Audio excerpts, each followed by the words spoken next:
Welcome to the Viz Art Podcast, the business of art. I'm here with LaChance. He's a farmer's market manager throughout San Diego. I've known him for over 10 years. He's actually one of the markets that I started selling my artwork at, and I wanted to bring him in because in our podcast, we've talked a lot about farmers markets and how this is a good way for artists and people to start their business. So, Ron, thank you for being part of the podcast. Sure. I kind of wanted to talk with you first. What markets do you do? Because I know you do a lot of them. Yeah, well, I do a lot of farmers markets, but where we met, I also do an art show. So I run the State Street Farmers Market here on Wednesdays. Saturday and Sunday, we do an art show. That's where I met you, the Harney Street Market. I also run the Lucadia Farmers Market on Sundays, and I have Mira Mesa and San Marcos farmers markets on Tuesdays. So I'm a little bit all over the place. Yeah, you are all over the place. You've been doing it for a while. It was great meeting you when I got into it because I just kind of showed up and was like, hey, do you like my artwork? Right. Like, is this something I can be a part of? Is that typically how it works, or how do you pick your vendors? Well, that's exactly how it works. And a lot of the folks, you've taken it a few steps further. A lot of folks just want to get that instant feedback. So these artists who are here in your store, they don't get the feedback because they're not here.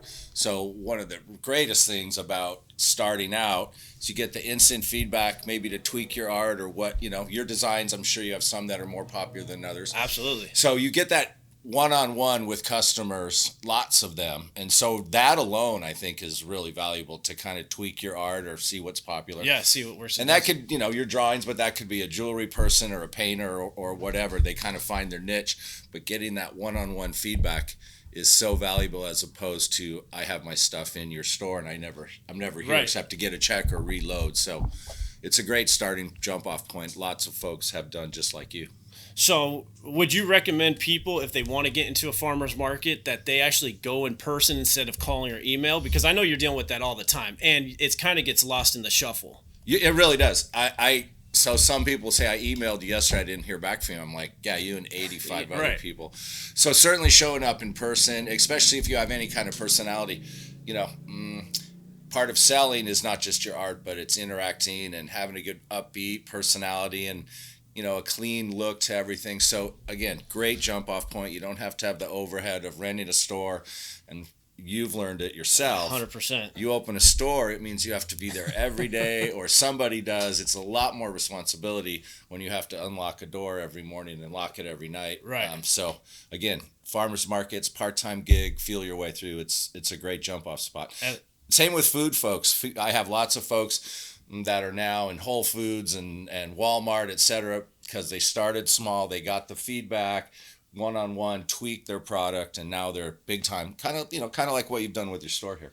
And that's kind of cool. I mean, that's, as vendors, you're first testing out the farmers markets. We always bring it up. That's a great testing point to see what works, what doesn't work. Your vendors, the people are going to give you feedback right away, Yep. and you're going to see it.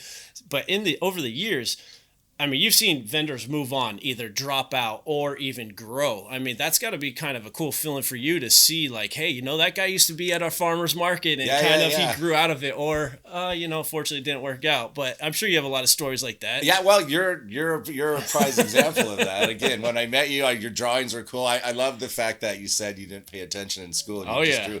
But again, that's why your art is so good. But the best part, it's low or minimal overhead. You need a canopy, you pay $40, $60, $80, whatever. You don't have to jump in all the way. And again, great jump off point no matter what you're doing. Is that a typical price for a farmer's market, is $40 to $80? They're all over the place. I've heard some places charging $1.75, which is really outrageous. So it's kind of up to the individual.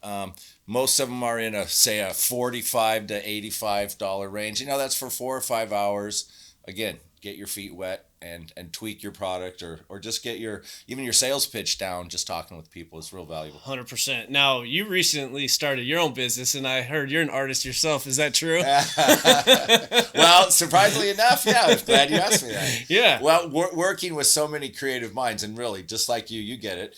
The artist, that creative flow, I enjoy it. And I've been painting for a long time, but just dicking around. And now I've been selling some, and I'm getting all kinds of, kind of like, dipping into the farmer's market. I put some out there and people bought them, and someone asked me to paint them something. I'm like, wow, it's a good feeling. And again, it's a low overhead. I'm not a starving artist. I don't do it full time, but I get a lot of satisfaction out of it. And again, low overhead. It's fun for me too. Absolutely. I mean, you're a huge baseball fan, and I mean, it's kind of cool to see even you getting into the farmers market side of it and selling and talking, and how excited you get when you sell a baseball, one of your bats or a painting, like you do. Exactly. It's a good so I feeling. can understand the feeling that you guys get when you create something and someone wants to pay you something for it. You're like, wow, it's a good feeling. It works out. Yeah.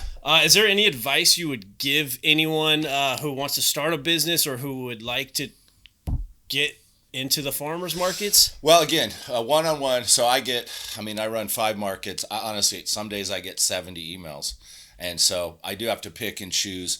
An email introduction is a good start, but somewhere in there, you're going to want to get a one-on-one just to increase your odds. Some folks, I'll see some items where, like your drawings, for instance, they're so unique. I'm like, oh yeah, it's a no-brainer. Someone has jewelry. I'm a guy. They're all bracelets and necklaces. They all kind of look alike. Get in front of the person calling the shots, showing them your jewelry or whatever you're doing, being pleasant. Those are all good personality things that get you in the door. Then it's up to your art. But again, absolutely, you go 3 times, oh, I didn't sell anything. Maybe this isn't for me. Or you go, holy smokes, I sold 10 of these American flags. I'm going to really start doing this because people dug it. So it's a fantastic way to get started with art or with food products or restaurants. All of that, it's just a great testing grounds. Yeah, and every farmer's market's different too. I mean, there's the ones in Oceanside with the military. I do a lot better there. Carlsbad, this one, it's a little bit smaller, and there's not as many artisans because you have to have a certain amount of produce, right? Well, the main goal for me here through the Carlsbad Village Association was we want more of the produce. So we loaded it heavy with produce. Unfortunately, the street's only so big, so you can't get everyone on there. And honestly, in a perfect world, I wouldn't even want art here. I love the artisans, but it's so compact. I'd rather have more food items. We are a farmer's market. We're not really an art show. However, the folks that do get in with art do really well, and this is a really good spot. You have a lot of tourists. You have an upper income neighborhood of residents. Money flows a little better here than other parts of San Diego. So this is, again, good proving ground. A little light on art just because we're a farmer's market. But there's so many different art shows and craft shows all over the place. You just got to find your niche. Well, that's why actually there was this one day I heard a lady yelling at you because she wouldn't let you get into the market. Mm-hmm. And she pretty much burned her bridge because you also do like 4 other farmers markets. Yeah. And that's why you got to approach like people like Ron. Almost every market manager here in San Diego runs more than one. And if you don't get into that one, you can also possibly get into some of the other ones. So, I mean, I think that when I heard her yelling at you why she can't get in, and you're like, look, I can only get so many people. I have a waiting list. Like, it's a real thing. Like, you can't fit more people on here than the street allows. Sure. Well, and that's where. So I get again, great part of my job with the farmers markets. I get to taste all the food and bring me a sample, and they'll bring me 40 donuts. Yes. You've seen some of those things. Yeah. So again, I get to taste everything, and I get to select what goes in here. And so this particular market is more on the food side, obviously, than art. But the artisans we do have, some soap and jewelry and such, they do really well. So again, there's just lots of opportunities. And even the once a year shows, I know you travel a lot for some shows. If you get into it more, you're going to find the ones that do better for you. It's trial and error, of course. Of course. But the ones that really kick butt for you, you're going to, hey, can I sign up next year? And then you get a rhythm going, and then the perfect world, people start coming to you. Can you do a picture for me or make a necklace or whatever it is? So well, and that's why we try to tell people farmers markets are such a great stepping stone to test out their product, to see if because you don't want to jump into these big shows. The cost or rent a storefront, not know what's going on. I see these guys open restaurants, and my background's food and beverage management. Restaurant business is really hard, and I can tell them like this thing's going to fail and 3 months, they're putting out their life savings and we're going to do tacos better than everyone else, and a month later they're like, uh-oh. So not jumping in full force and dabbling is, again, good way to fine tune what you're doing. And again, some of these folks have full-time jobs. They just dig art. They do it once a month, and it's a little side hustle. So again, it's a cool gig. And actually, the events, the art shows, and the farmers markets, they're a lot of fun, as opposed to going to work in an office and typing, whatever. You're interacting, girls coming off the beach, you got great food, and it's a cool atmosphere to call work. I mean, I do this full time. I used to be in a suit and tie and shorts and a hat. I can't see that. Yeah, believe me. I can't see Ron in an worked office 60-hour weeks with suit and tie and had like 80 employees. And when I stumbled into this, again, I dabbled it. I had a full-time job. I started one little market, kind of like an artisan trying a new show. And wow, this worked, and I replicated it. And what was your first market? In Chula Vista hired me in 2000. And I did all of their events. I did their big street fairs and their Christmas parades and their car show. And then they said, oh, yeah, here's a farmer's market. In 2000, there was probably 6 or 8 farmers markets in San Diego. Now there's about 60. Oh, man, it's like so every city I got in on has ground level. Well, again, it's real popular, and it's a good way to spend a couple hours or an hour. And then the nutritional side, great produce and food. Here we have beef and fish, so you can get everything at the grocery store, at this market in particular. Nice. Well, Ron, is there anything you want to end on? I mean, I know you're a busy guy. You're about to set up the Carlsbad Farmers Market right now. Is there anything else you want to let anyone know who's interested or who wants to get out there? Well, what I would say in general is just, have a little confidence. It's when you're first starting out, you're a little worried. Are people going to laugh at me? Maybe this isn't that good. Just go for it. You'll get that feedback. And more often than not, people are going to dig your stuff. Once in a while, someone will come to me and I'll like, look, you're never going to sell this. I mean, I literally... You're up front. That's what I love you. Well, you are up front. You have to. I literally had this guy taking yarn and tying it in knots and hanging it from branches, and he wanted to sell the yarn tied in knots, and he was dead serious. What was he saying it was? Like a fishing pole or something? It's art, man. And I'm like, it's yarn tied in knots. So right off, I go, dude, you need to bark up a different tree. It's not going to happen. But I would just say, get in front of the people. You don't want to be too persistent, but don't be afraid to call back again. I'll have people, I'll look at, 50 emails and I'll go, I put this one in this file. I got to get back to that one. Something that I'm really positive that'll work. But with so many emails, I forgot to get back to you. It's not always, we don't want to do business with you. It's a lot of people knocking on the door. You can't answer it all the time. So don't be afraid to politely, hey, it's been a month, I never heard from you, that kind of thing. Because folks in my position with so many emails, I'm a one-man show, so I'm doing the emails and the phone calls and the physical work, and that's the case with a lot of farmers markets. Be persistent, be confident in what you're doing. Don't be afraid to stick your neck out a little. And again, for $60, $80, $50, do it once, see what happens, tweak it, and you're on your way.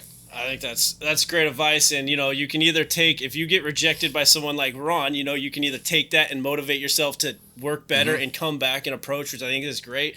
I mean, it's good advice. Is you got to just keep trying and be confident. Don't be afraid to stick your neck out a little. And one other thing you touched on too is that, so I have been doing this 20 years now. I know most of the market managers, and we share some information. The market managers are a little more private because we're in competition, even though we're not in the same cities. Sure. But I know the managers enough that if some guy, a vendor, artist, or a food person is a real idiot or just a problem, that'll get back to me, and that person's not going to work with me they burnt bridges elsewhere. So you never know who you're talking to or what it could lead to. So that girl you were talking about, I do remember that. And I run some other markets that are huge, but she started off just so rude, I'm not going to offer anything. No. I just want her to go away. If she was like, hey, this is a great product, maybe you can help me, then she might have found herself getting an invite to one of my other markets. But with that kind of attitude, obviously, you just shut it right off. Yeah, you don't want them talking to your customers and putting you in another situation. Just be cool like and be polite, but don't worry about being persistent. You don't want to bug the heck out of them, but a little persistency is actually a good thing. It's not a problem. Nice. Well, Ron, man, thank you for your time. I know you're busy, man. It's been a pleasure. You have truly helped me out in my career, letting me get into the markets, and Great. I think I've almost tried all of yours, Encinitas, the Old Town. When you came here to Carlsbad, I was really excited that they were going to name you the market manager. I appreciate that. I do remember that. Yeah, I had to be kind of secret about it. You're yeah, like, what you are you did. doing I was up like, why here? are you here, Ron? I've never seen you. You've been here 3 times in a week. What the heck are you up to?